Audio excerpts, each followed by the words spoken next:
जय हिंद। आज हम बात करेंगे गद्य, पद्य, गद्यांश, पद्यांश। ये हिंदी का टॉपिक है। इसमें बहुत सारे लोग बच्चे कंफ्यूजन में होते हैं।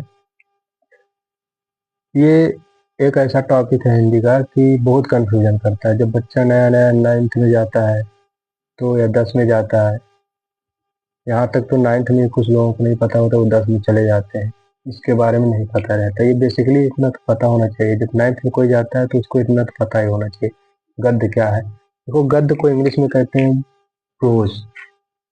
इसको इंग्लिश में कहते हैं प्रोज। पद्य को इंग्लिश में कहते हैं पोएट्री। ठीक।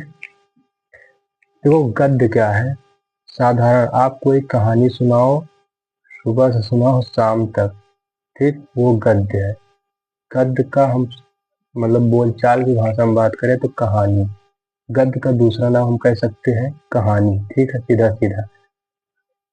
देखो, गद्य में क्या होता है, आप गद्य में कई पैराग्राफ रहेंगे शुरू से अंत तक। जो समाचार होता है ये क्या है, ये भी एक प्रकार का गद्य है। ठीक है ना। तो गद्य एक कहानी है। समझने में आया। जिसे हमने लिखा, हम एक कहानी कोई भी लिखे या हम प्रस्तावना ही लिख रहे हैं, खैर प्रस्तावना नहीं, तो कुछ भी लिख दे रहे हैं। एक जंगल था, जंगल का राजा,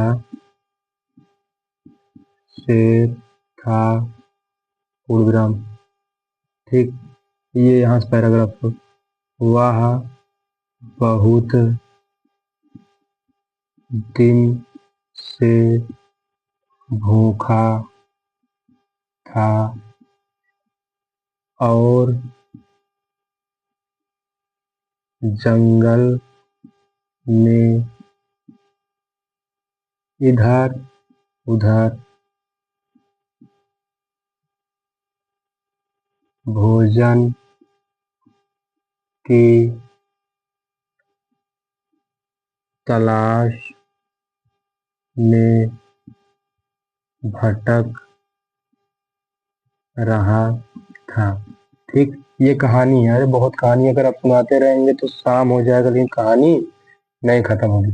तो जो हम कहानी सुना रहे हैं वो क्या है, गद्य। गद्य को हम बोल सकते हैं कहानी भी। ठीक। अब ये जो कहानी है, इसी कहानी में अभी फिलहाल कितने पैराग्राफ हैं। यहाँ से शुरू हुआ, यहाँ पूर्ण विराम लग गया, फिर यहाँ से शुरू हुआ तो यहाँ हम ये कह सकते हैं कितने पैराग्राफ है, 2 पैराग्राफ। कितने पैराग्राफ, 2 पैराग्राफ है ना। पैराग्राफ को हम क्या बोलते हैं और दूसरा नाम क्या है, पैराग्राफ क्या कहते हैं, अनुच्छेद कहते हैं, अनुच्छेद भी बोलते हैं। ठीक है। अब जब गद्य हमने कहानी सुनाया या हमने कहानी लिखा किताब में कक्षा 9th विषय में, जैसे मान लीजिए कक्षा 9th में है शायद, अभी याद मेरे को नहीं है। हाँ, एक है प्रताप नारायण मिश्र जी है, लेखक है, वो लिखे हैं कहानी बात। बात नामक एक कहानी है। तो वो शुरू से अंत तक लिखे हैं, मतलब शुरू से 1 या 2 पेज का है। तो बात नामक कहानी जो है ये क्या है, गद्य है। मान लीजिए यहाँ से यहाँ तक हमने कोई कहानी सुनाया, अब ये क्या है, गद्य हो गया। लेकिन अभी इसी गद्य से, इसी कहानी से हमने एक, इसको 2 लाइन यानी एक पैराग्राफ, एक अनुच्छेद उठा के यहाँ पे लिख दी और हमने कहा कि इसका अर्थ बताइए, यानी इसका क्या करिए, व्याख्या करिए। तो ये जो पैराग्राफ को उठाया, इसी को क्या कहते हैं, गद्यांश। यदि गद्य से उठाया यानी कहानी से उठाया तो उसको क्या कहेंगे, गद्यांश। देखिए कैसे हम गद्यांश, क्यों इसका नाम दिए गद्यांश। गद्यांश हम नाम इसका क्यों दिए भाई, कुछ तो वजह होगा कि ऐसे हम नाम दे दिए। हम लोग पढ़ तो लेते हैं लेकिन कुछ पता नहीं रहता। देखो, गद्यांश इसका नाम इसलिए दिए क्योंकि गद्य प्लस अंश करो, है कि नहीं, गद्यांश। तो गद्य का कुछ अंश भाग यानी कहानी का कुछ छोटा सा भाग आपको एग्जामिनर दे देगा, कहेगा निम्नलिखित जो दिया रहेगा, निम्नलिखित दिए गए रेखांकित अंशों की क्या करो, व्याख्या करो। तो जो गद्य दिया और उसको गद्यांश लिख दिया, ठीक।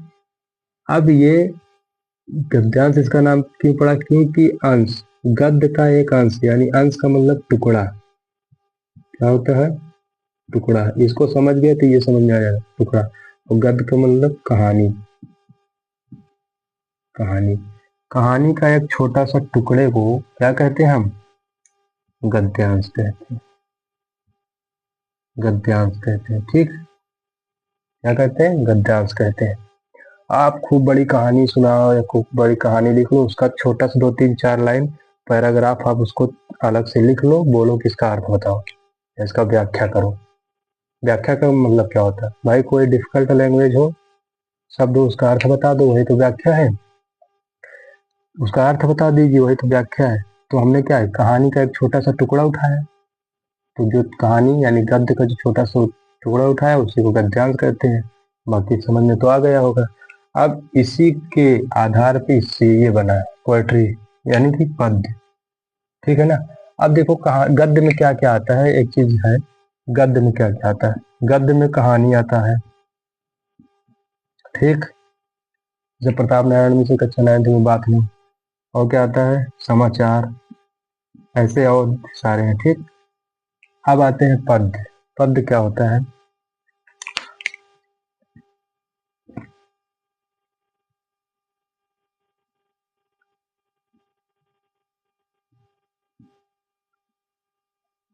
पद्य क्या है,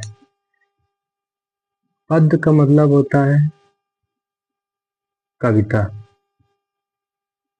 क्या होता है, कविता। कोई भी आप कविता सुनाओ वो पद्य है। कविता जो पद्य है उसका दूसरा नाम कह सकते हैं कविता। जैसे हमने कहा सुनते होगे, मछली जल की रानी है, ये क्या है, कविता है। जीवन उसका पानी है, ठीक है ना। ये जैसे आप सुने होगे, वो एक दोहा है, क्या है, को खोजन मैं चला बुरा न मिला कोई, जो दिल खोजा आपने हमसे बुरा न कोई, ठीक ना, मुझसे बुरा न कोई, ठीक ना।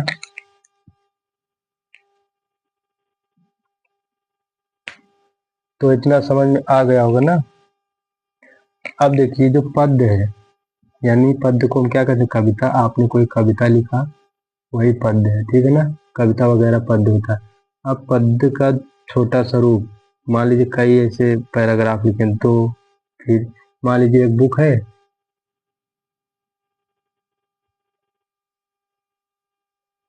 बुक कैसे बनती है जी,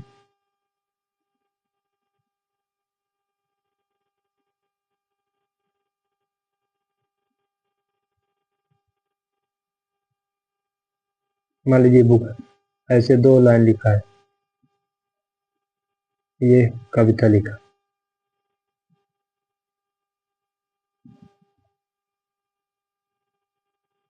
देखो कितने पद्य हैं, सॉरी पद्य तो एक ही है, कविता इसमें एक है, 2 कविता। अब इसमें पद्यांश कितने हैं, देखो पद्यांश का मतलब क्या होता है, हमने पद्यांश का मतलब भी बता चुका है, चाहे गद्यांश या पद्यांश। पद्यांश का मतलब पैराग्राफ ही होता है, पैराग्राफ। अब इसमें पैराग्राफ बदल जाएगा, पैराग्राफ का मतलब इसमें ऐसे 2 2 लाइन रहती है ना, तो ये जो 2 लाइन जहाँ पे पूर्ण विराम लग जाए वही क्या है, ये पद्यांश है। लेकिन यहाँ से लेकर के यहाँ तक, यहाँ से लेकर यहाँ तक ये क्या है, पद्य पूरा, ठीक है ना। शुरू से अंत तक जो होता है पद्य होता है, यानी कविता, उसका एक छोटा सा 2 लाइन क्या हो गया, ये पद्यांश हो गया। मतलब कविता का एक छोटा सा अंश को क्या, पद्यांश। फिलहाल अभी तक इतना ही समझ में आ गया होगा। जय हिंद।